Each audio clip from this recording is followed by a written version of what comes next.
One, it's going, confirm, now working on your live stream.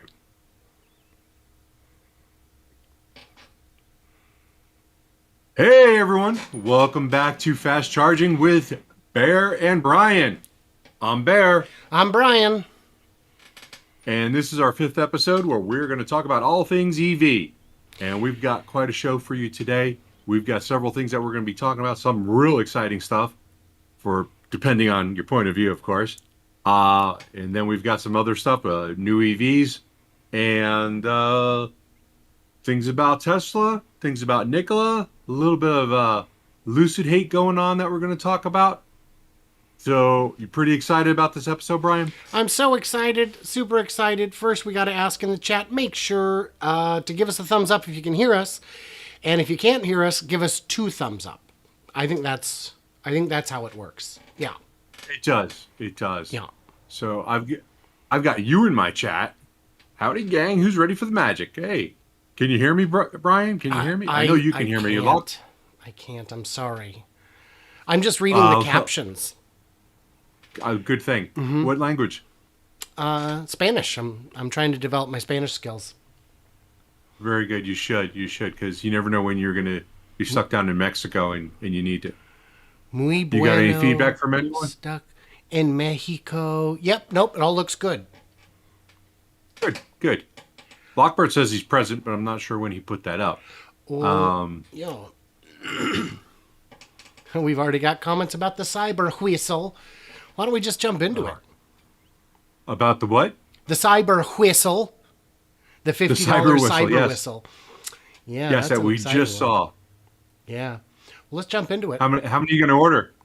Oh, zero. I've already got the CyberTruck hat.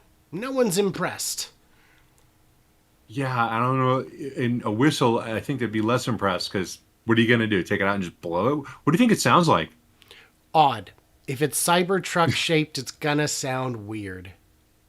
Yeah, well, it's a whistle. It's a whistle. All right. So you want to get started here, and you are up first. Mercedes-Benz teases upcoming hyper-efficient electric car with 1,000 kilometers or 620 miles of range. Why not? Why not? Batteries are getting better. Why not? I don't think this is impossible for anyone to do, especially in the kind of price range that Mercedes is. I think if Nissan tried to make a 600-mile vehicle, it would be priced in such a way that it might not be palatable to a lot of Nissan buyers, although they could do it with like a GTR. That's possible, yeah. So I read this article, and the thing that struck me was that this is really more of a concept. And even though they're going to be showing it in the beginning of January, it's not actually a real car. No. So I was a little disappointed on that. So that it looks like they're going to release it or show it all on January 3rd, 2022. But it looks cool, but that could be Photoshopped. From what little you can see. Well, yeah, if you think that looks cool, Nissan to launch 23 electrified models by 2030 and unveils 4 all-electric concepts. Concepts, yes. Yeah, so the concepts are cool, but these are way into the realm of concept cars. These will look nothing like this in production. I do appreciate the designers having the freedom to push the boundaries a little bit. I hope some of these aspects make it into some of these vehicles. Not so sure about the glass grille on the Nissan pickup, but it's a cool concept. Yeah. Growing up in New York City, I know that any car that you have is going to get bumped when people are trying to parallel park. They will push your car. Oh, yeah. With their car. Well, you got it. So you got to do what you got to do. Right. So the designs are interesting, but again, it's concept. And Nissan is one of those companies that has a lot of issues. Their CEO got arrested a couple of years ago, I think, for doing something. Concepts are really cool, but when these companies all start announcing these things that are coming out in 3 or 4 years, and then we kind of forget about this, and they never seem to show up. Well, But it'd be really nice if it did.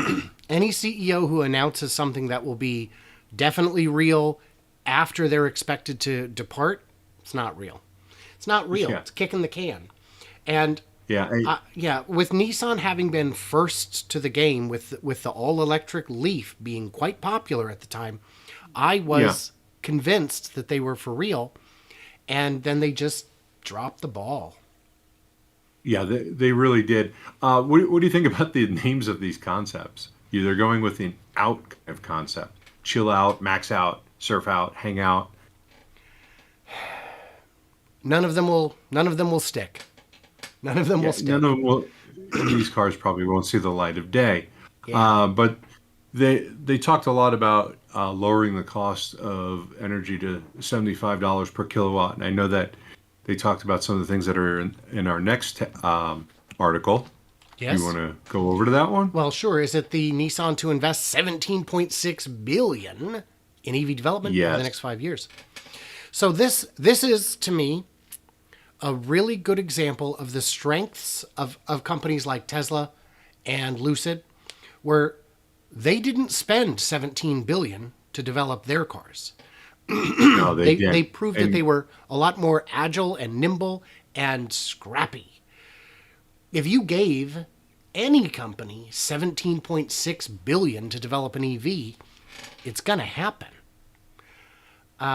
You would think it's a lot of money, and part of this, and I've mentioned this before, is that and they've got it in here, shooting for a market mix of 75% EV and e-powered plug-in electric vehicles and hybrids. Right. So again, we might have two EVs and the rest are plug-ins, and I think it's such a waste of money to continue to develop the plug-in hybrids, or the plug-in EVs and the hybrids. I'm just not sure why they're going to put billions of dollars into retooling, designing, manufacturing, and putting out these vehicles that I'm not sure what the laws are on all these countries and these states that are going to restrict ICE vehicles. But is a hybrid still considered an ICE vehicle?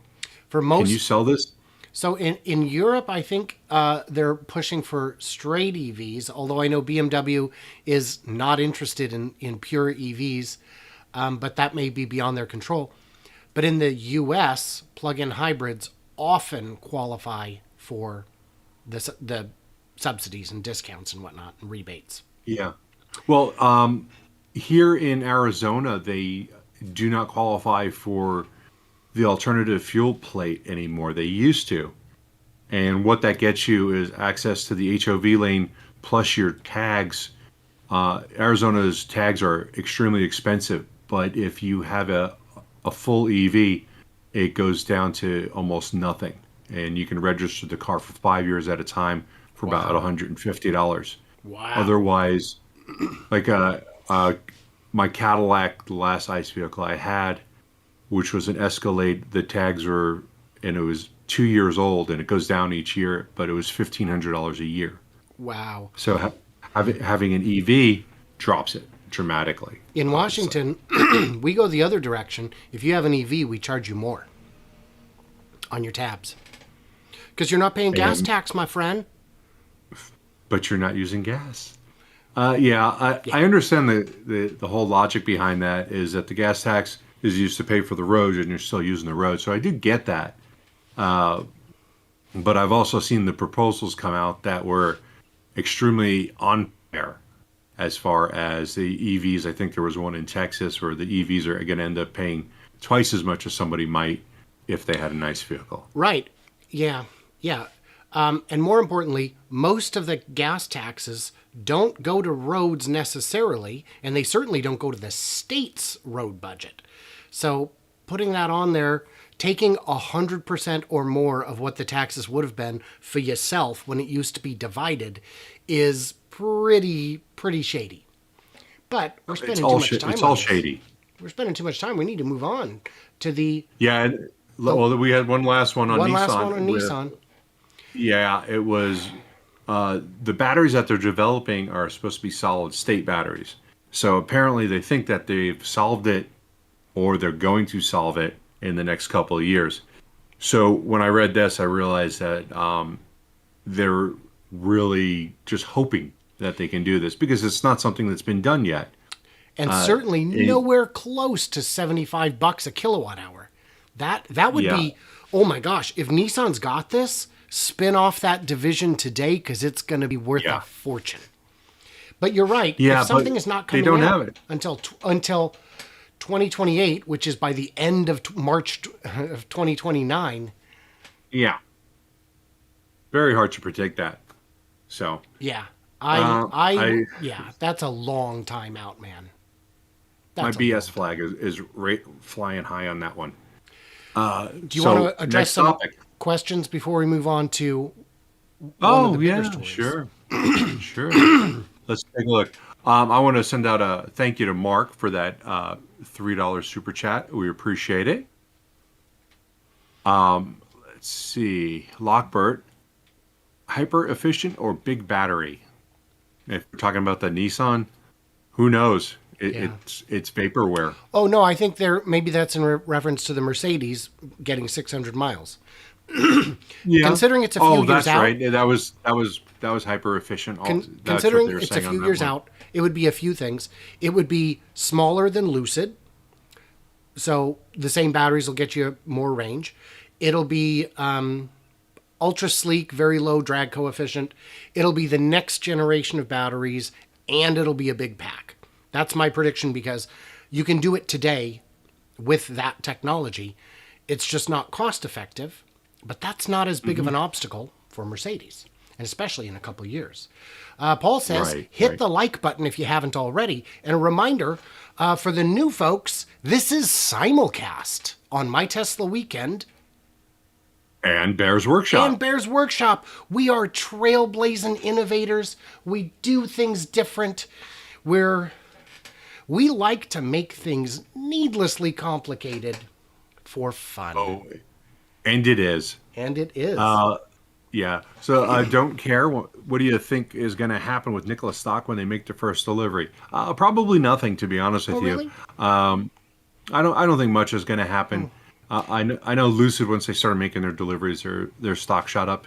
But Nikola is still sending out the first deliveries that they're going to make this year are not going to be like their regular production. They're going to be put in with customers for testing purposes as prototypes.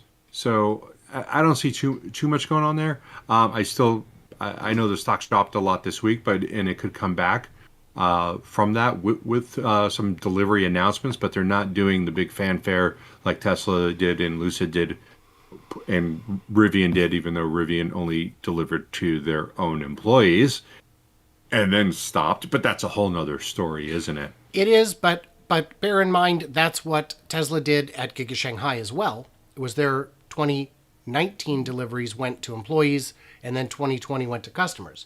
I did get a helpful comment. Paul says, most of the road tax goes into general revenue, not directly to roads, to which MD Hofste replied, his state puts all the money from the actual gas tax per gallon into roads, and ours still suck.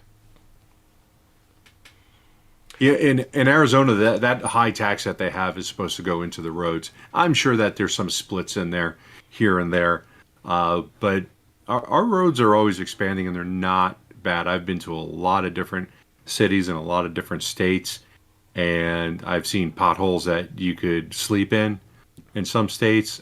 We don't have things like that, but we also don't have the weather that destroys the roads, so that's very helpful. That's also true on a lot of the West Coast, although California's roads can get pretty dicey even in places where the weather shouldn't be a problem. So let's keep going. Oh, well, I got a couple of hellos I want to just say. Mr. Bogues, hello. Tesla Den, good to see you back. Mopar Den is here and gone, I think.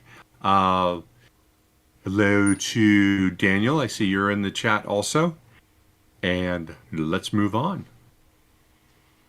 And you ready to talk about this one? I know you are, and I am excited as well.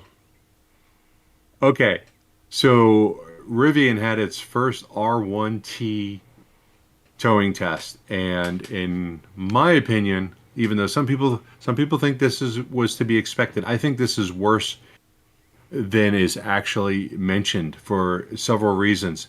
62% range loss. I think at some point somebody said degradation, but it's not degradation. It's just loss of range while driving. Degradation is when your battery goes out and doesn't come back. So the R1T has an 11,000 pound towing capacity. Let me highlight it over here. Okay. And I also have that over here on the next tab. The R1T can tow up to 11,000 pounds. So, how much was the weight of this car? Because you'd think that they're at are they at their towing capacity? I didn't think that they'd be close to it, and I'm still not sure that I believe uh, what they have in here. Because going down in this article it says that the total weight is 14,260 pounds, and that's I don't believe that that is. Well, it says the Shelby, the Rivian, the trailer, the vehicle occupants, and additional cargo. I don't know what the additional cargo was, but that car weighs about 4,000 pounds. That trailer weighs probably 2,000 pounds. It looks like an aluminum trailer. And which brings up the last part of this, the total weight. How much does a Rivian weigh? Any ideas? My guess Any is idea? my guess is a screaming under 3 tons is my guess. Under 3 tons. Well, that would be something that I would assume. This vehicle is between the size of a Ranger and an F-150, and the weight on this car is 7,100 pounds. That is incredibly heavy. So out of that 14,000 total weight, the cargo, which would be the people in it, the trailer, and the car weigh 7,000 pounds, 7,100 pounds. Uh, it's almost the weight of the car is almost just doubled. So it's hard for me to believe that they got that much cargo in there, but maybe they did. But even so, the towing capacity of a Rivian is 11,000 pounds, and they're only towing 7,100. So, and actually, I'm not sure how you're going to count that. It might be the gross vehicle weight is your towing capacity minus your gross vehicle weight minus the weight of your vehicle is your towing capacity, or something like that. I think I got that wrong, but it's something along that lines. So they could actually put another 7,100 pounds on that trailer before they're reaching towing capacity. So they're basically 50% low. Well, I'm sorry, they could put another 4,000 pounds on that trailer. So they're at about 65% of their towing capacity, and they've suffered 62% loss. Now I you've think towed. that's on the high side. Now you've towed. Tell me Yes. about range loss in terms of fuel consumption on a gas rig. You know, it's pretty substantial. I've driven Class A's where I haven't towed, and that's got a V10 in it, a Ford V10, and that thing would get 6, 7 miles to the gallon. I've towed a dually. Well, with a dually, I towed a fifth wheel that was 42 feet and probably weighed upwards of 18,000 pounds. I would get 7 or 8 miles to the gallon if I was lucky. If I was lucky, it's just to be expected when you are towing. You on a nice vehicle, your gas goes down fast. I've The been only a diff- passenger on a road trip where we were towing. It was a F-150, and we were towing a trailer that had a couple dirt bikes in it and stuff. And my brother likes to drive pretty fast, so we were stopping for gas realistically every 2.5 at 3 hours. And it's got a serious tank, but if you had to unhitch every 2.5 hours, that's a deal breaker. Even just having to stop 20, 30 minutes every 2 to 3 hours, that's a deal breaker. Yeah, I was disappointed to see that, and especially because it was not fully loaded, and that's important. It's when you see the semis being tested, whether it's a Tesla semi or a Nikola semi, and they test them, they're pulling 40 tons. They've got a flatbed and they've got cement blocks of 40 Right. tons on there. And the reason is because you need to test it fully loaded. So Right. this test was not fully loaded. It was 65% loaded, Right. and it lost 62%. And then you got to go with what you said about charging it up and unhooking depending on where you're going, because we're not set up to charge vehicles that are towing. Right.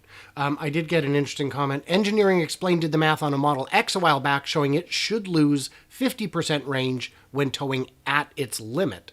It's just a lot less efficient to tow with an EV, wind resistance, etc. It's not just as a 2021 F-150 weighs between 4 and 5,000 pounds. The lightest of the big three pickups because of the aluminum. Yes, my F-350 that I had weighed, I think, close to 9,000 pounds, and it's a big truck, big diesel engine in it. F-150 doesn't have the diesel, the V8 diesel in it, the Power Stroke. Well, I assume the frame So is course is yeah. yeah, that thing towed over 30,000 pounds if you needed it to. I don't remember what the towing capacity was. 2017 Super Duty dually, so it could tow. There was nothing I ever hooked up to it that it would even blink at. Okay. Anything we want to talk about on Rivian before we move on? I think I got caught up Yeah, on my side. I hope that there's some improvements, and I hope the Cybertruck can do better. And I Yeah. know there's going to be similar things coming out about the Cybertruck Sure. with loss. In terms of towing, for I sure, have no doubt. the hopeful part on weight is the whole design, the structural battery pack, the Giga castings for the front and rear, the origami shell. It's all designed with weight reduction in mind. Yeah, and it's so important. And listening to like Sandy Munro talking about getting rid of fasteners so that you can save weight. You don't use so many don't use these types of fasteners. Use these. They cost less and it's less weight, and it's all about the weight with EVs. It's all about the weight, and it kind of looks like at Rivian they kind of threw that whole idea out the window. It's tough to do on your first car without spending $17.6 billion. Maybe Nissan will buy them out instead of doing all that research. Yeah. Just buy Rivian. Yeah. No, their market cap's too high still. It is. Are we Mergers ready are to always talk a thing. about Yeah. something that's a little hotter than that? Yeah. So this was posted on Imager. We've got BMW i3 randomly burst into flames. En fuego. No bueno. That's hot. But, it happens. And then the second part, we've got this Chevy Bolt fire at a dealership. Apparently, this was one of the employees' cars. They did not send the car back for the battery recall. I assume because there's no batteries to replace them with. And hashtag Mary Lead. Yeah. Yeah. And then you brought this one up, I think. Chevy Bolt and Bolt EUV production halt extended until 2022. They want to you brought focus that on one getting up. their 140,000 Bolt batteries replaced. That's why the last guy was on fire. Do you That's think they, 140,000 cars you can't build and sell new. Yeah, it's going to cost them $1.9 billion. Do you think that they are covering the cost of the cars that burn? Boy, that's a good question. That's a good question. I assume they're kicking that off onto the insurance company, and that the insurance company would have to go after General Motors for that. Oh, I think the insurance company should. I don't know if they would waste their time on something that's probably valued at $25,000 Right. to bring up a lawsuit to get that back. Right. That's what Though they're it could be counting on. it could be a quick settle though, because Yeah. could be. And Insanity. you You want to talk about highway vehicle fires. I just wanted to point out that just because we showed some EVs burning doesn't mean EVs are prone to fires. There are more than 170,000 highway vehicle fires. That just counts the highways. That doesn't count. My stepdad had a 94 Ram that spontaneously burst into flames. But because he's old school, he had a fire extinguisher in his truck and put it out. And the dealership fixed it. It was under warranty, but his truck randomly burst into flames. Apparently, and I don't know, somebody can fact check me in the comments, gasoline is combustible, I've heard. I don't know. Have you heard that? Yes. Yeah, I heard about that, but I still don't believe it. I'm going to see if we can get that fact checked. Yeah, we should. We should. Paul commented, they're leading the world in EV fires. They're leading in everything. Yeah. That's what true. I've heard. I've heard nothing to dispute that. And in this article, it does talk about all different companies and different fires that they've had, and there was one vehicle. Speaking of, Bolt, but what if that Bolt caught fire on a transport ship and caused $100 million worth of damage because they had a Ford Escape that caught fire. Was it back in 2015? And I think that was the date on it, and destroyed $100 million worth of cargo because it was under recall, but because the truck, if you want to call it that, the Escape, was out of the country, the owner never got the notice about the recall. So stuck it on a boat, the whole boat caught on fire. That's pretty shocking. Risky stuff, because a lot of people do die in these things every year for things that are ridiculously easy to fix. Also part of that article was fires from Jeep plastic gas tanks killed 75 people because Jeep used plastic gas tanks, and in a rear-end collision they burst into flames and possibly explode. And then Jeep has the nerve to fight this with NHTSA about replacing it. And then they came up to an agreement to just put a tow hitch behind it to make it safer, though many feel that it wasn't. But why not just fix it? 75 people, I mean, that's a lot. It's more than I got viewing right now. It's all of my viewers would be dead. How many of your viewers would be dead? 96. Welcome, 96. everybody. Welcome. So you'll have 21 survivors if they were in the Jeeps.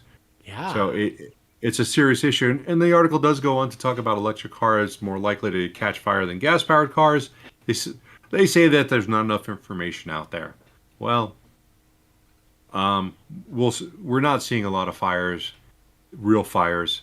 Fires that are caused by accidents were not actually a big part of this. It was part failure was causing most of it. And part failure has to do with gasoline leaking out somewhere and causing fire. So I did get a comment. I did get a question from Gil. Is there an issue with Teslas catching fire while charging? And a handful of replies, no. And Mark says they never mention the brand of the car that burns unless it's a Tesla. True. Yeah. And yeah. Fact check, true. I've seen that. Sam Alexander has pointed that out numerous times. He's right. It's not exciting unless it's Tesla. Yeah. They don't put Buick Century caught on fire. Nope. They just put Tesla. Car. Just car. Does that mean it's time to talk about play the clip? Friend? Let's play the clip. Play the clip. All right. So, speaking of friendly people who are leading the way, we have Mary Uriba. Right now, GM, in terms of the electric vehicle market, you have about 9-10% of the market. Tesla has about 63% of the market. 5 years from now, if you succeed, but everybody else has their own success in this space, what does that pie chart look like? Well, we have said, just like we're the leader today, if you set aside, with the distortion that's happening with the semi shortage, we have been the leader in the United States. We've been number 2 in China for many years. I think when you get to, wanting to get, excuse me, to, 50% all EVs, you have to win customers that they only drive one vehicle, they only own one vehicle. They depend on that vehicle every day. General Motors has brands that they trust. We have the highest loyalty rating. We have manufacturing plants that are ready to go. And so when I look at our ability to scale, to serve customers, I think we're incredibly well positioned, and we're not going to cede our leadership position to anyone. Oh, Mary. So here's the deal. enough. If I introduce you as a doctor, your job, Bear, is to say, by the way, I'm not a doctor. But apparently, if you introduce Mary Barra as the leader, the global leader in EV, she's like, yeah, that's me. And if you push her on it, she's like, no, seriously, I'm a surgeon. Mary, what are you doing? Maybe she stayed at a Holiday Inn Express last night. I don't know. But Mary, you led to the Holiday Inn Express. You got a good night's Yeah. sleep. How? so she's leading the Chevy Bolt. She's got to be part of the leader in that because that is leading in fires. That's right. That was said earlier. So the Chevy Bolt loses the Consumer Reports recommended rating. Oh, yeah. And for Consumer Reports to actually do that, they now realize they're going to lose ad revenue from GM, but they still actually did it. So they must really believe it. Yeah. Yeah. Yeah. So but on the bright side, we have the Chevy Silverado supposedly is going to be announced in January at the SEC. And that is going to supposedly have a range of 400 miles. The only problem with this, which I think it's great and I'm all for it. I've had Silverados and would drive them again if they were electric. But this still isn't coming out till 2023, and that's the winter of 2023. So we're looking at 24 months from right now before this is going to come out. So far behind. And that roof, you got something to say about that roof, Brian? Well, I think it's great that they've got the panoramic glass roof. I don't know where they got the idea for this. It seems like I think it's new. It's a all new new. concept. Mary led. Yeah, she led the whole idea of let's have a panoramic roof. Let's just do all glass. I think it's a great idea, and I'm really proud of her. I hope some other manufacturers follow, but they probably won't because Mary led. Mary not gold. Mary led. Tesla Den, says she's out of touch, and Mary suffers from stolen valor. She certainly does. Steve EZ says it's called lying, not denial. That is correct. Yeah. Lockbert was asking if it's SEC or CES. What did I say? Because it's the CES. I don't remember. Okay, so If yeah, only all right. Well, Paul Crowdis, if only Tesla was so well positioned. Yeah, that'd be great, but it's too bad. I mean, we tried. I'm wondering where all these manufacturing facilities are that she's talked about, because they're not set up to make EVs. No, and we know that retooling them is a nightmare, which is why even Ford is building new factories in some cases. Yeah. And that's why the Mach-E factory is an all-new factory. Yeah, it's not as easy as just hermit crabbing into a space, as even Tesla will tell you, because the Fremont factory, the old Numi factory, was a lot of work to retrofit and get to work. And the efficiency losses, I mentioned this on a video recently, but I'll do the math a little differently. If you can save $25 on a car, and you're planning to make 2 million cars a year, over 10 years, that's $500 million you saved. And if the car costs 50 grand, that's what, 10,000 extra cars? 100,000 extra cars? I'm too lazy to do that math. My brain, not fully engaged. Got to work on staying pretty. The presentation is the number one factor here. The haircut is incredible. I love it. Thank you. It was quite affordable. Consumer Reports only changed because you can't recommend a car that isn't even on sale. You know what? Is that really why they? Is that really why they did? No, we don't know. But once the car goes back on sale, what if they change the rating back to a buy? Yeah, then I would say that there's definitely some ad revenue from GM that's tied into that. Hockey Day pointed out the SEC should be all over Mary, because if Elon claimed this, they would be. If you're making a false representation publicly that can affect share value, that's stock manipulation. And we know Mary's got, she sells, this was brought to my attention in a comment recently on another video, she sells a lot of shares. Does she? Oh, yeah. Oh, Does yeah. Does she get a lot through options and whatnot, or? Oh, yeah. Okay. So she probably likes to go on Amazon and buy everything. Right? Right? That's why I would sell shares if, Amazon, because I just buy everything. Mary thinks GM stands for Grand Mary. Maybe. Yeah. Maybe. I think we can move on. I think we can too, because this is my big story. Everybody who follows me is going to know what I'm talking about. And that is Sandy Munro announced last week that there's a new series coming. And it's going to be on Nikola. So that, to me, is an awesome step for Nikola. They've got a lot of things to do to keep turning around the company to prove to everyone that they're real. And having Sandy Munro, who is the guy, he's the guy that people look to for an honest opinion on everything. If it's crap, he'll tell you that it's crap. He doesn't take bribes. He doesn't take money that way.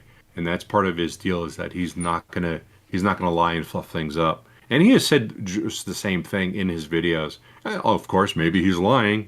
People lie on the internet. Maybe we'll talk about that later. But I trust him. I believe him. Sandy Munro had a video out with E from Electrified. Not everybody's favorite person, I've heard. But I just want to play this clip real quick. I'm trying to look around my microphone and listen to what Sandy has to say about hydrogen trucks. So, tell me a little bit more about that. Okay, so here's the thing. I believe, first off, that hydrogen is probably not the fuel that I would pick for a car, but Brian, I'm getting feedback if I wanna from you have a playing the video. semi, if I want to have a VTOL, or I want to have an airplane, I think that hydrogen is a perfect application.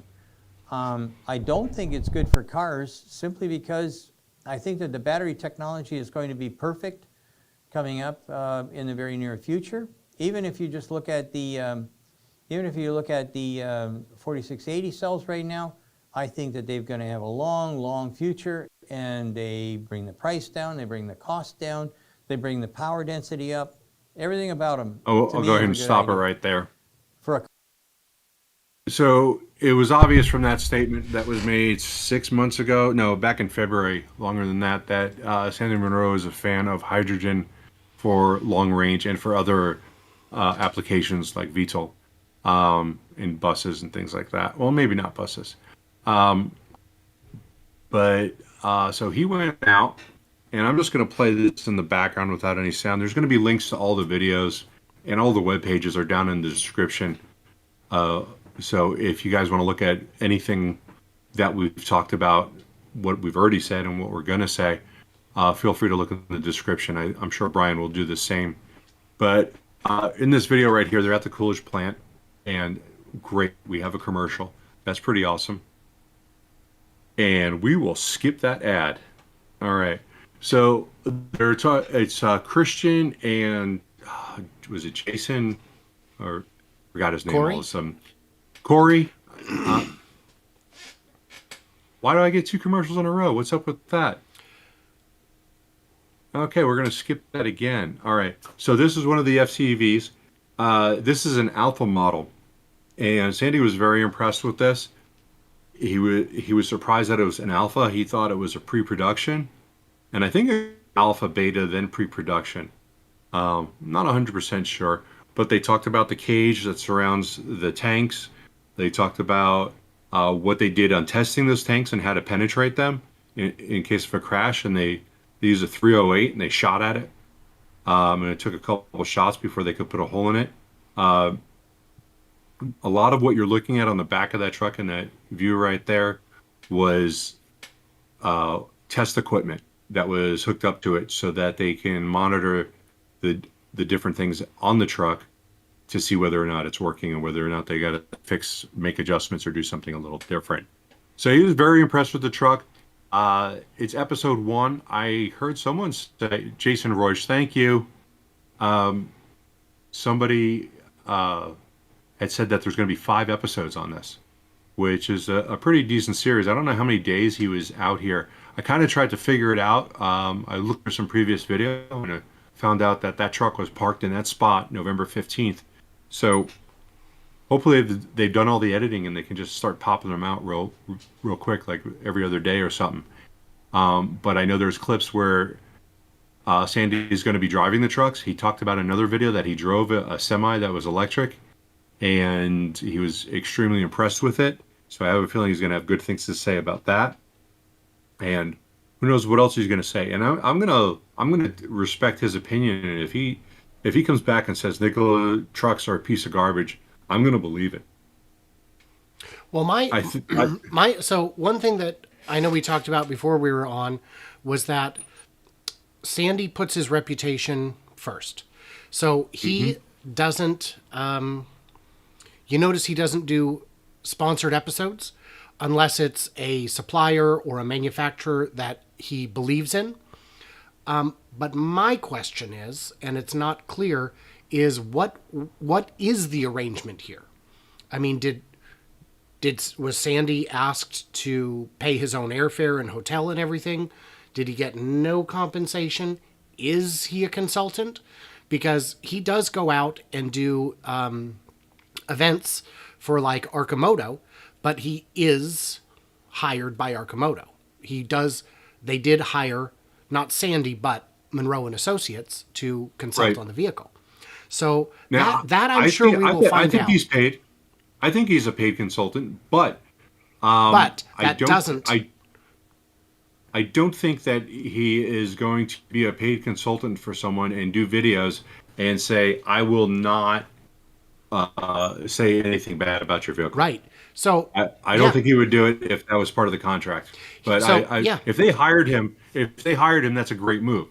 Right. They should hire someone like him to help find where they can make improvements. And what I would point out on that is he's not, if he is paid, which I think is likely, he is paid as a consultant, not as a cheerleader.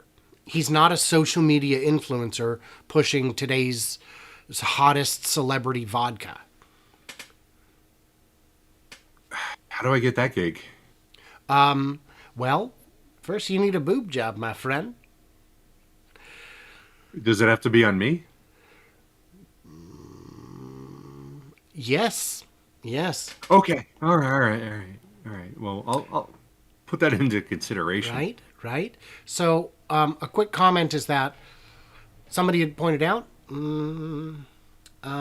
that unnamed man, as long as you make the hydrogen from renewable energy electrolysis and not hydrocarbons, to which several users pointed out, electrolysis is expensive. Gray hydrogen as a byproduct of natural gas extraction is very cheap. So currently, almost all hydrogen, all commercial hydrogen, is dirty. The benefit is not so much that it's green today. The benefit is range, and that hopefully you can control the emissions a little better, but that remains a bit to be seen. Yeah, you know that there's like multiple colors of hydrogen, right? No. Not the physical form, but right. You talk about gray, but there's blue, there's green. They have a complete color wheel of different types of hydrogen, and as they get closer to being green, the colors will change. But there's definitely a pie chart of different ways that you can make the hydrogen, and some of them, they're going to fall in the dirtiest. But they're also renewing materials that were not going to get renewed that are just sitting there. So it's a way of, it's still recycling and getting it from a cleaner source than gasoline or oil in the ground. I did get a good comment. It will take some doing to deceive Sandy. Oh yeah, I would agree. That's true. Let's see. Don't care says Sam Alexander will say that Munro's been paid by Nikola. Now that guy is saying that Germany media has been paid by Nikola. Yeah, I really doubt that Nikola is paying anybody money in the media because the media is not their friend. No. Tesla Den says Sandy Munro's integrity is not an issue with him whatsoever. He tells it as it is. JKM says that if this was a consultation, Munro wouldn't make a whole series on it. I think he still could. He's done consultations before. I got a mosquito. He's done consultations before and made videos on them for other manufacturers, and I think that's one of the reasons why he's no longer doing consultations for what he says he's not doing them for ICE vehicle manufacturers anymore. That he's only going to do it on EVs. Sure. Tarek said, Sandy needs to be careful. He is not being suckered, being part of the fraud because he is seeming to give them credibility. So I wanted to address that because Sandy is not addressing the company. He's addressing the technology. And the two can be separate. If their plan is fake it till you make it, they may be on the verge of making it. That is a true statement. If that was their plan, fake it till you make it. And I think Trevor was faking it till he makes it, but I think he brought in people that could actually do it. And lo and behold, they've got trucks. I saw numerous comments on Twitter regarding this, that these trucks aren't running, that in this video, this vehicle is not running. It is not a functioning video or a functioning FCEV yet. They were filling it up, getting it ready for its first test, but this vehicle had not run at that time. And that's when I looked back to see when this was filmed, because I'm pretty sure I've seen this truck driving around. It's the breast cancer awareness truck. Oh. So it's easy to spot. It's got pink sides on it. But I'm not 100% sure I have seen this one driving around. And but this is all part of their it being, testing. And with it being episode 1, we'll probably be looking at this next week if the video comes out. If not, when the next... I mean, it's labeled episode 1. There's going to be more than one. Yes. And we saw the clips of him. He was getting into at least... he got into at least one FCEV right at the beginning. Short clip, but you can tell them from the outside because the battery ones don't have that large stack right behind the cab. Right. Are we ready to go to the next one? Do you have any comments you need to address? Let's see. JKM, I'll just throw that last one. He was gasping because he couldn't believe that was an alpha. And people are now talking about whether or not you should be touching a truck or being around the truck that's being filled with hydrogen. I know that line was connected, but I'm not sure if it was actually being filled at that moment. And I have a question for you. I haven't read it yet, so hopefully it's not anything weird. This is from Don't Care. Do you like Tesla Semi? If you says yes, why don't you like Nikola if they have a BEV too? And I think they have more technology because they will have the FCEV. So I'm not a fan of fuel cell EVs, but that's a much bigger topic than I could get into in a minute. I don't dislike Nikola. I don't have a sufficient frame of reference to consider all of the aspects of heavy hauling, of big rigs. There are a lot of people out there who are saying Nikola is going to be the first to market with a BEV semi, and they're not. Those are already on the market. There are already other companies who have delivered test fleets to customers. They can still be a player in this space, and I hope they will. But prototypes are a lot easier than production, and they've got a very painful path ahead before they can actually get to, to a place where their future is more certain. And they have a big area that they need to build out to have the actual production line. I know you commented on Twitter about it just looks like a big empty warehouse or a garage. Yeah. And they have to take this entire space that they're making and continue to expand it, which costs money. And then they have to actually have the production lines. And they plan on having it. They've got it in Germany right now, where they do have I would probably call it more of a prototype production line, because they're still developing the truck, so they're not just mass producing these vehicles yet. Right. But they want to get up to 30,000 vehicles out of Coolidge a year, and they have a lot of build out to do. There's a lot of the factory that needs to be built, where they're probably only at about 25 to 30% of the structure is built. And when you have to redo these areas so that they're an actual production line, they have a paint shop they're going to be that are part of the plans. So they've got the plans to do it, at least on paper they do, but they will have to completely build out a factory that can run an actual production line. Yes. And I would say that the obstacles standing between where they are today and a capacity to produce 30,000 a year is monumental. It is a Herculean task that is going to be very, very difficult. Well, they do have some people at Nikola who've got a lot of experience with that. Mark Duchesne, for example, and he's the head of global manufacturing. And he's got a lot of experience working with other companies doing just that.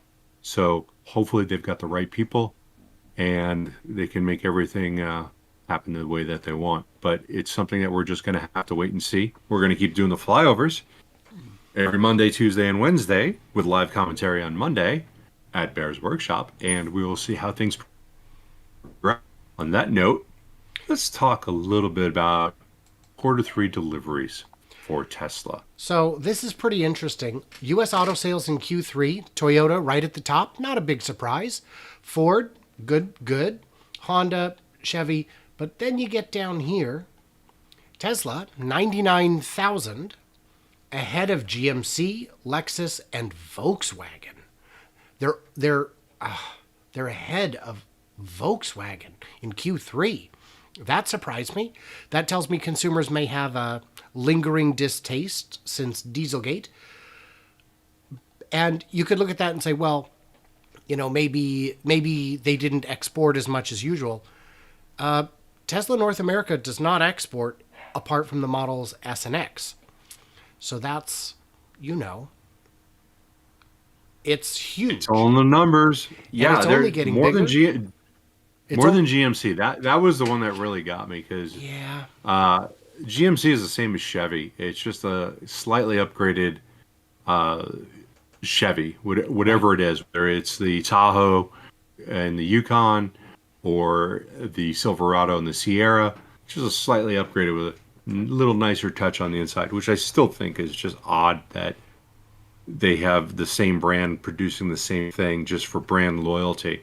Yeah. But that's what some companies do. Sure. So since we're kind of behind, we're going to scream through some of the next ones real quick. All right. Because in terms of Tesla's production, looking at Giga Shanghai, they are expanding and plans to have capacity of 1 million to 1.5 million units at Shanghai next year. And that doesn't surprise me, because they're so far over production capacity, over nameplate capacity, that it's just going to keep getting bigger. And these vehicles are exported to kind of everywhere right now. But as Berlin comes online, that will change. And speaking of which, the rumor is Berlin. Tesla Giga Berlin could start mass production in December. Now, this is still firmly in the rumor category, but it is a plausible rumor, and there is little reason to doubt it. Followed by, what's going on in Tejas? Yes. For some reason, my computer's running nice and slow with these. I ran this yesterday. Giga Texas permits approved. And they're not approved. There's still a little bit, there's still final inspection to go. But these have been moved to move forward. The review is complete. So that's, fantastic. And that's a good... Yeah, and I got to throw in my 2 cents. We talked about Please this do. earlier. Review complete may not be the same as approved. Right. It just means that the review may be complete. Right. So it just depends on how they're permitting people word things. So It's certainly not a certificate of that's occupancy. saying that it's approved. Yeah. Well, that's what they need. Yes. Sure. Let's see if there's any comments we need to address before we go into the last big push, because we've got one last thing we're going to cover. VW has a plant in Chattanooga. Yes, Giga my stonk to another split. I hope so. Oh, yeah. That split's coming 12/9. Right? Isn't that right, Brian? That's what my astrologer says. I'm getting a lot of comments on my channel that you're probably not getting, critical of Nikola. That's an Iveco plant, not Nikola, in Germany. And that, and a lot of people saying, it's all downhill, gravity and all that. Yeah. And when you said that there's a line already in Germany and they're just going to duplicate it, I don't know if that's the case, because... I don't think that they're going to... Right. Part of learning your production and how you want your line and what you need on your line. Sure. And then I do have a comment, permits approved or reviewed? There's steps, and we are not to the final one. Does approved mean with the equipment installed? I'm not positive. I have not been able to find good information no matter where I look. And JKM on your channel asked, who has a scaled BEV Class 8 truck on the market? Kenworth, I believe, has one. Daimler might have some. BYD might have some. I've done videos about this in the past, but go ahead and look. I know the Port of San Diego is using a small test fleet. So, yeah, they're already out there. They do exist. They are just, of course, rare. Any other comments before we get into the last big dog? No, I'm good. I know we're running short on time, and this next topic is me whining about Mr. Warren Redlick, who he posted this a couple of weeks ago, and I kind of let it go. But now he went after Dillon Loomis because he thinks Dillon went after him. Because Warren seems to have a goal of just trying to make videos so that he has viewers. And it's starting to feel very clickbaitish to me. Either that or he is just such a Tesla fanboy that he doesn't want anyone else to succeed. And, that goes too far. I own 2 Teslas. I love Tesla. Okay. But if someone comes out with a product that's better, and if Lucid's product is better, it's going to come down to personal opinion at some point, whether you like the car, you don't like the car over a Model S. Let people decide, have competition in order to keep things going. But that being said, Warren put out this picture, these 2 pictures. The one on the left shows the Lucid site in May, and it was taken May 23rd. And the one on the right, which was probably taken in November. I just can't see the full date on there. I can November open that 12th. up. November 12th. So he cut out my watermark, which is slimy. He did. Yeah, he did. And he took this picture to make it seem like nothing was actually happening. But it's not true. And to put out the tweet, let me get back to it.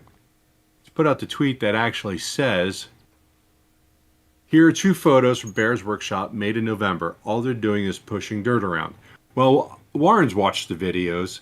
I know he has. I've been on Warren's show, And we talked about it, and all he wanted to do was tear down Lucid and say that he wants them to succeed, but he thinks that they are a scam. He doesn't want them to succeed. I really don't believe it, because he is now pulling up points that are just absolutely kind of borderline ridiculous. This is a flat out lie. All they're doing is pushing dirt around. Did he mean it was as a joke? It's still a lie. And he got 79 likes. Then he put out a whole video on YouTube about it. Got several thousand views. And saying that they're doing nothing there is a lie. What we actually have there, and here's a picture. This was, Brian, when was this picture taken? So I've got two different ones there for you. One is on October 20th. That's the closer in one. And the newer one is on November 19th. The wide shot is November 19th. And if you zoom in. Okay. Yeah, go ahead. Yeah. So this picture was taken late October. This was after Warren's tweet, and it was of the same area, no less. And you can see what those little boxes, those little dots, those are actually caissons. They are drilled into the ground. I'm not sure of the length of them, but I'm pretty sure they're at least 20 feet. Okay? It might be longer. And then they are filled with a rebar cage that's shaped like a cylinder, goes straight down into there, and then they pour concrete in there. Then they take a piece of plywood and they put it over the top so nobody steps on it. Okay? Those are the footings. What we're, That's the foundation for the building. yeah. And they are going to put a giant slab over this after that is done. Now, you can see here, this is a little bit later, and you can see all these other materials have been added, and you can also see the trenches. They have to put the trench work in for the plumbing. That's going to all go underground. The rest of the utilities are probably going to be above ground. And above it. This is a different type of construction than what you see in Giga Texas. But Warren knows one thing. He knows Giga Texas. He knows how they're constructing it there. They put in their footings, concrete block, steel column, put it all up, the frame, the structure, then they pour the concrete later. They're not doing it that way. Which way's better? I don't know. I don't care. It's not my factory. You can build it any way you want. But to say that there's nothing but pushing dirt, 1,500 caissons of what I described, and he just says that they're pushing around dirt. Also, you can see the grading up in the top of this picture. Also, they've graded out this entire area. This is going to be for future expansion, but right now they're going to use it for storage. At the bottom of the picture, you can see some of the parking lot. That's all been graded out, and I'm not going to say it's ready to be poured. They would have to put the concrete borders for the parking lot in there first, but that's all graded out. There's a lot of work that a lawyer from Boca just doesn't understand that goes into this. And I take offense to the fact that he's going to take pictures from my video and then lie about it. If it was factual, go for it. If you want to debate it again, we could, but it's pointless because you just want them to fail so that you can make more videos about why Lucid is a scam. And I don't believe that they're a scam. They don't like me. I mean, personally, I don't get along with them because, I'm not allowed on their property legally, but that's another story. Why am I defending him? I'm defending my work. He's going to say that I've gone out there several times a week for the last 6 months to take pictures of people moving around dirt. Well, yeah, they were moving around dirt for a while, but construction's underway. And to put out that nonsense just to get views or just because you're such a fanboy is kind of ridiculous. So I got a comment from 123 Click It who said, Warren is great at calling out Lucid fraud. And I would take issue with that because if you're going to call out fraud, you have to remain factual. You can't use dishonesty to address dishonesty. You lose. You forfeit your credibility. And I mean, Warren did say in his video, where's the concrete? And the answer is, did you watch if he watched it only exclusively on his phone, I can see why maybe he couldn't see that. But when I saw that, I was like, are we watching the same videos? Because, and then to cut out the watermark, Warren, you did him dirty. And by the way, real quick before I forget, Bear is on a mission to hit 10,000 subscribers by the end of the year. And since this is simulcast on both channels, give him a sub. I don't know. He's still not charging for it, so that's pretty good. Yeah. And speaking of milestones, in regards to Lucid, so most people who are following me know that we can't fly over. They put a cease and desist. It's not a legal cease and desist, but I don't want to go to court to fight it and spend $50,000. So what we have done yesterday, Monday, we bought a new drone that has a extremely powerful zoom lens on it. I don't know when it's going to be in, but once we have that video, you can take one of these spots.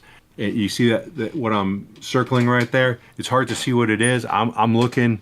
Can't tell what it is. Might be a forklift, but we'll be able to read the message that the guy got from his wife on his lunch, who's sitting in that forklift. Is here. Hey, honey, good luck on the forklift. We're gonna be able to read that message. So the zoom lens is good. I'm really excited about that. We're gonna get some really good footage, and we're gonna be able to read license plates. We're gonna be able to see what color underwear people were wearing when it's sticking out at the back of their pants. But we will blur up people's faces. We are not gonna invade anybody's privacy. And we're not going to put pictures of underwear up either. That's a joke. People at Lucid, Len, the lawyers. Here's your new cease and desist, you bearded bastard. Okay. We're also going to drop beard hair over the factory. That's gonna be a first. That's gonna be a first. So I think we need to wrap it up. I'm gonna say a quick thank you to my Patreons who get early access, bonus content, all that good stuff, a look behind the scenes, stuff no one else gets to see, and they help keep the channel running for as little as $1 a month. I thank you guys, all of you. And I am going to say nearly the same thing. Please take a look at the subs. I really would appreciate help with that. Doesn't cost you a thing. If you want it to cost you a thing, take a look at my Patreon account. It's down in the description below. And feel free to become a patron. We'd appreciate your help. We are going to continue filming at Lucid, and we're real excited for what's coming up probably in the next week or so. And we're also going to be back here for our next Fast Charging with Bear. And Brian. Next Tuesday. Next Tuesday. Yeah, 4 p.m. Wanted to also give a quick shout out to Bear's Monday live stream, which he does somehow without me. I don't know how he gets through it, but apparently he does. And I do a live stream on Fridays at 7 p.m. Pacific. So if you guys get a chance to join either of those, or subscribe, or like, or dislike. I mean, hey man, if you made it this far, who knows? So I think with that, we should probably wrap We it up. are done. Yeah. We're going to call this. Everyone, thank you again. Thank you, guys. We'll see you next week.